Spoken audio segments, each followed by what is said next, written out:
पूरे देश में राजनीतिक लोगों ने ईडब्ल्यूएस का समर्थन किया, जिनको हमने वोट दिया, जिनको हमने एमएलए एमपी बनाया, उन लोगों ने ईडब्ल्यूएस जो कोटा है वो हमारे खिलाफ है और उसका हमारे नेताओं ने समर्थन किया।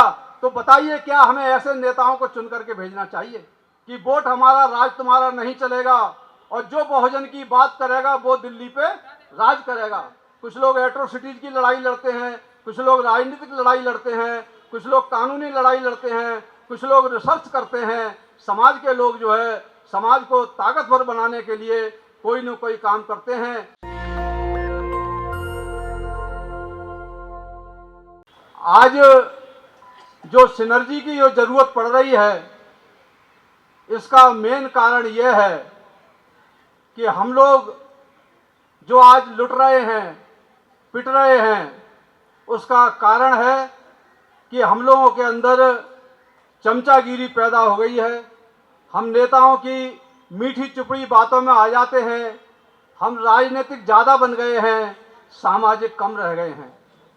सामाजिक संगठन तो बना लेते हैं लेकिन बात राजनीति की करते हैं। तो इस सिनर्जी के माध्यम से ये तय किया गया है कि संगठन जो सामाजिक हैं वो सामाजिक संगठन का दायित्व निभाएं, और जो गैर राजनीतिक काम है वो भी बहुत जरूरी हैं। जिस तरह से हमारा राष्ट्रीय समग्र विकास संगठन है, हम लोगों का भी यही उद्देश्य था सिनर्जी बनाना। जब उत्तर प्रदेश से 8 जातियों को निकाल दिया गया, उसमें 3 जातियां ओबीसी की थी, 5 शेड्यूल कास्ट की थी, तो हम लोगों ने सुप्रीम कोर्ट में लड़ाई लड़ी और हम केस जो है जीते और उन जातियों को वापस जो है एज इट इज हो पड़ा। इसी तरीके से पूरे देश में राजनीतिक लोगों ने ईडब्ल्यूएस का समर्थन किया, जिनको हमने वोट दिया, जिनको हमने एमएलए एमपी बनाया, उन लोगों ने ईडब्ल्यूएस जो कोटा है वो हमारे खिलाफ है और उसका हमारे नेताओं ने समर्थन किया। तो बताइए क्या हमें ऐसे नेताओं को चुन करके भेजना चाहिए? ये इसमें नेताओं की गलती है कि हमारी गलती है?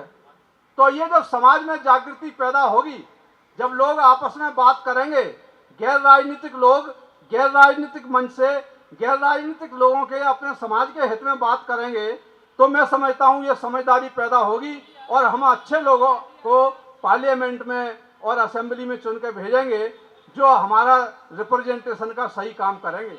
बाबा साहब अम्बेडकर ने यही संकल्प लिया था। जब उनको बड़ौदा में, जब उनको घर से जब बेदखल कर दिया गया किराए के मकान में, तो उन्होंने संकल्प लिया कि मैं समता, स्वतंत्रता, बंधुत्व और न्याय के लिए लड़ाई लड़ूंगा। अंत में उन्होंने संविधान में अनुच्छेद 14 में समानता का अधिकार आपको दिया है, स्वतंत्रता का भी अधिकार दिया है, वोट का भी अधिकार दिया है। लेकिन हम बात तो करते हैं कि वोट हमारा, राज तुम्हारा नहीं चलेगा, लेकिन होता क्या है, वोट हमारा, राज तुम्हारा, राज चलता है और थोड़ा धड़ल्ले के साथ चलता है, क्योंकि हम आपस में टूटे हुए हैं, बिखरे हुए हैं। जब मंच पे होते हैं, इकट्ठे बैठते हैं तो बहुत अच्छी बात करते हैं, जब मंच से बाहर चले जाते हैं तो हम जातियों की लड़ने की बात करते हैं, आपस में राजनीतिक दलों की बात करने लगते हैं कि मैं उस जात से संपर्क रखता हूँ, ये उस जात से, जहाँ मेरा स्वार्थ लगता है उसकी बात करने लगते हैं। इन छोटे स्वार्थों को हमें भुलाना पड़ेगा। अगर हम छोटे स्वार्थों को भुला करके अगर हम बड़े स्वार्थ की हम बात करेंगे, जो हमारा सत्ता परिवर्तन है, सत्ता परिवर्तन बिना सामाजिक परिवर्तन के नहीं आ सकता और सामाजिक परिवर्तन का काम कभी सत्ताधारी नहीं कर सकता। तो इसलिए लोग कहते हैं कि भाई आप राजनीति की बात नहीं करते हो, आप जो है गैर राजनीतिक बात करते हो। तो बिना नॉन पॉलिटिकल जो रूट हैं, without non political root we can not get the political fruit. बिना गैर राजनीतिक जड़ों के हम जो है राजनीतिक मतलब जो है फल है वो प्राप्त नहीं कर सकते। ये बात बाबा साहब डॉक्टर अम्बेडकर ने भी कही, ये बात माननीय काशीराम ने भी कही, और माननीय काशीराम ने जो अपना काम शुरू किया वो गैर राजनीतिक जड़ों से शुरू किया और उन्होंने राजनीति का फ्रूट भी आपको दिया। लेकिन आज मतलब नारा लगता था उस समय जब हम यंग थे, आज हम जो है बूढ़े हो गए हैं, लेकिन हमारा दायित्व है, हमने जो नारा लगाया था कि वोट हमारा, राज तुम्हारा नहीं चलेगा, और जो बहुजन की बात करेगा वो दिल्ली पे राज करेगा।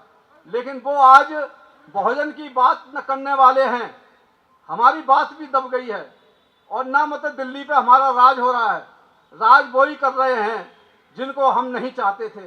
तो ये हमारी नाकामयाबी जो हुई है वो हमारी नालायकी की वजह से हुई है।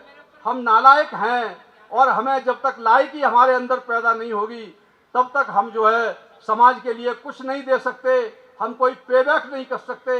बात तो पेबैक की करते हैं लेकिन जो है अंदर नीचे से पीछे के हाथ से हम जो है लेने की बात करते हैं, खाली वोट बिकने की बात नहीं है।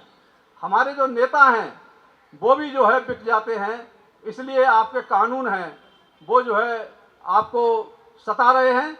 EWS कोटा की लड़ाई लड़ी जा रही है सुप्रीम कोर्ट के अंदर। अभी आज भी ईश्वरिया साहब मतलब उसमें पार्टी हैं, लेकिन हमारा राष्ट्रीय समग्र विकास संघ भी पार्टी है। हमारे हीरालाल जी वकील बैठे हुए हैं और मतलब उसमें नेहरा साहब आज आए नहीं है, वो उसकी तैयारी कर रहे हैं क्योंकि उसकी सुनवाई फिर अभी होने वाली है, तो उसका लाइव टेलीकास्ट भी होगा। ये बहुत बड़ा काम है। इन वकीलों की बदौलत जो हमारे योद्धा हैं उन्होंने कानून की लड़ाई लड़ी है, उसके ऐसा लगता है कि ये EWS जो कल का संकेत आया है ये आरक्षण जो है खत्म हो सकता है। ये आपकी मतलब जो है कानूनी लड़ाई का ही फल है। तो सारे लोग जनता में सड़क पे लड़ाई नहीं लड़ते हैं, कुछ लोग एट्रोसिटीज की लड़ाई लड़ते हैं, कुछ लोग राजनीतिक लड़ाई लड़ते हैं, कुछ लोग कानूनी लड़ाई लड़ते हैं, कुछ लोग रिसर्च करते हैं।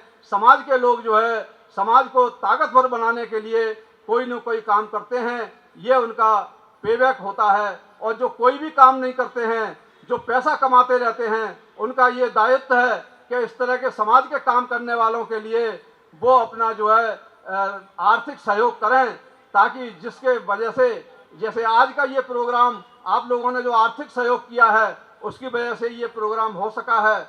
और इसी तरीके से आगे वाला जो प्रोग्राम है आपके सहयोग की उसमें अपेक्षा रहेगी ताकि इससे बड़ा भी प्रोग्राम हो सके। और जिस तरह से काशीराम साहब ने 500 बड़े पूरे देश भर के अंदर सिंपोजियम बनाए थे, 5 बड़े सेमिनार किए थे, उसके बाद में बहुजन बनने लगा था। और आज जो बना हुआ बहुजन भी जितना बना था उसमें से भी टूटने लगा है। उसमें जातियों की हमें सिनर्जी पैदा करनी है, धर्म में भी हमें सिनर्जी पैदा करनी है, हमें संगठनों में भी सिनर्जी पैदा करनी है।